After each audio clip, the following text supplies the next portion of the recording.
Okay, the point of this video is to show that there might be some benefit being able to do some correction to the relative strengths of the R, G and B on the signals being sent through to a WS2812 NeoPixel display.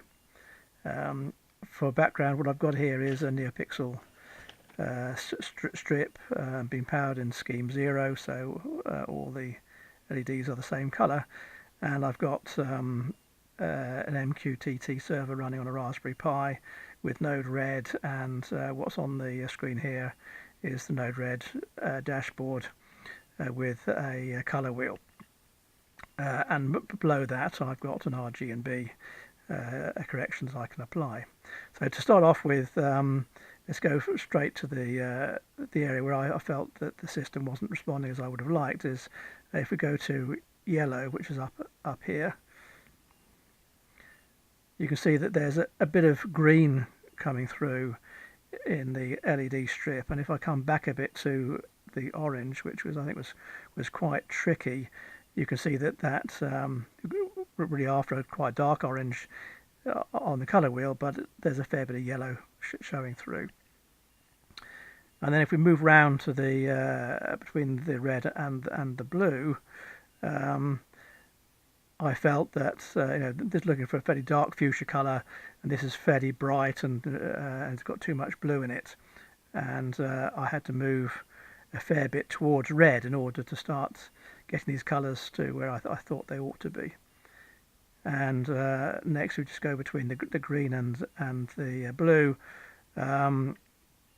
I gently moving up to towards the green, where we should be seeing a bit of green coming through, and I felt that the balance was more in favour of blue. So I felt that overall blue was far too strong, and green was stronger than it needed to be compared to red. So after some experimentation, I can now move these sliders hopefully to the, come on. Okay, so to where I think they needed to be. Now, okay, so next time I move the colour slider, these new corrections will be applied. So there's a red as one would expect, but if we go to the orange now, you can see we've got a deeper orange showing through here. If I move through to yellow, again, that's now showing quite a nice yellow, and we move towards the green, and the green's just starting to come through.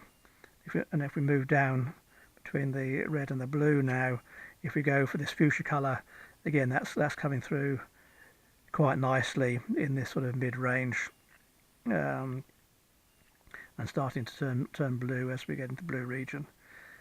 And lastly, now going between the red and the green.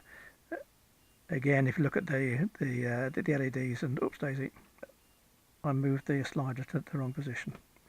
Right, to carry on now. As we look now between the blue and the green, again, as I start and move just a little bit into the green on the colour wheel, I can see a bit of green starting to come through on the LED. So I felt that we've now got the RGB balance working quite nicely. You can always try it within the wheel, and again we've got some quite nice colours coming through, and they seem to be coming reasonably close to what the colour wheel is asking it to do. So I hope that explains the benefits of, in this case, reducing the green by just under 25% and reducing the blue by just under 50%. Thank you.